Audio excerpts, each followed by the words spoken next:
Hello Medicos, আজকে আমি তোমাদের দেখাবো কিভাবে তোমরা তোমাদের আইপ্যাড দিয়ে সর্বোচ্চ প্রোডাক্টিভিটি গেইন করতে পারো।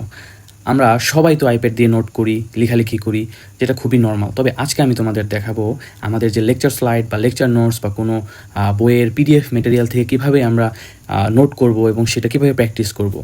এরকমই একটা অ্যাপ হচ্ছে নোটবুক এলএম। তো আমি এখানে ডেভিডসনের ডায়াবেটিস মেলাইটাস চ্যাপ্টারটা নোটবুক এলএমে ওপেন করব। এরপর কি করি সেটা দেখো তোমরা। তো প্রথমেই আমি নোটবুক এলএমে ঢুকে ক্রিয়েট নিউ অপশন থেকে আমার ওই ডায়াবেটিস মেলাইটাসের সোর্স মেটেরিয়াল আপলোড করলাম। এরপরে এখানে আমি স্টুডিওতে ক্লিক করলাম। আপলোড হওয়ার পরে সেখান থেকে দেখো অনেক অপশন। আমি কুইজ রেডি করব প্রথমে। দেখো কুইজ রেডি হচ্ছে, একটু সময় নেবে। তো আমি এখানে দেখালাম না কতটুকু সময়, মিনিমাম 2 থেকে 3 মিনিট লাগে।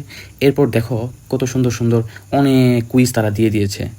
আমি চাইলে এখন এগুলো প্র্যাকটিস করতে পারবো। তুমি চাইলে হিন্টও দেখতে পারবা। দেখো হিন্ট দেখাচ্ছে। তো এখানে ওরা 10টা কুইজ দিয়েছে, যেটা প্র্যাকটিস করার জন্য যদি যথেষ্ট না, তবে তুমি বারবার জেনারেট দিলে সেটা আরও করে দেবে এবং সেটার নাম্বারও তুমি মডিফাই করতে পারবা পরে। সেটা আমি দেখাচ্ছি অন্য একটা অপশনে গিয়ে।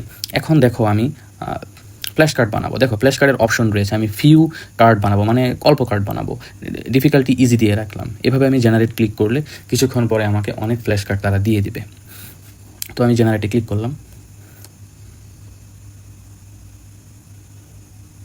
এরপর দেখো ওরা ফ্ল্যাশ কার্ড আমাকে বানিয়ে দিয়েছে। অনেক ফ্ল্যাশ কার্ড দিবে।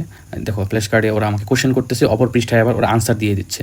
এটা খুবই একটা আমি ইন্টারেক্টিভ সেশন আমি বলতে পারি। ধরো তুমি অ্যানাটমি, ফিজিওলজি, বায়োকেমিস্ট্রি একটা লেকচার করলা, স্যার তোমাকে লেকচার দিল, বা তুমি ছবি তুলে পিডিএফ বানালা লেকচারে, সেটা তুমি এখানে আপলোড করে এভাবে কিন্তু প্র্যাকটিস করতে পারো। এখন আমি স্লাইড বানাবো। দেখো আমি স্লাইডও কিন্তু বানাতে পারবো, মানে আরেকটা কাস্টমাইজ বা শর্ট করে আমি একটা স্লাইড বানাতে চাই, সেই স্লাইডও কিন্তু ওরা আমাকে বানিয়ে দেবে। মানে নোট বলে যেটাকে, এই দেখো ওরা কিন্তু ওদের মতো করে একটা স্লাইডও বানিয়ে দিয়েছে। ও সোর্স কিন্তু যেটা তুমি আপলোড দিয়েছো সেটাই, এর বাইরে কিন্তু ওরা কিছু নেবে না। মানে নর্মালি কী হয়, আমরা চ্যাট জিপিটি বা জেমিনাইতে কোনো কোশ্চেন করলে ওরা সব কিছু ঘেটে ঘুটে আনসার করে, বাট এখানে কিন্তু আলাদা।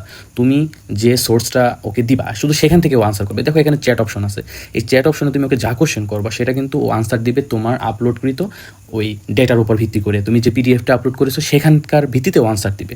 তুমি চাইলে পুরো ডেভিডসন বইটাও কিন্তু আপলোড করতে পারবা, বাট এতটা আমি করি না। আমি জাস্ট ডায়াবেটিস মেলাইটাস চ্যাপ্টারটা করলাম। তুমি তোমার মতো তোমার লেকচার পিডিএফ, যে কোনো স্লাইডস, তুমি অনেকগুলো স্লাইডস জমা করে পিডিএফ বানাবা, সেটা তুমি এখানে আপলোড করে এভাবে প্র্যাকটিস করতে পারবা। ওরা কিন্তু এখানে ভিডিও জেনারেট করতে পারে, আবার দেখো অডিও কিন্তু জেনারেট করতে পারে।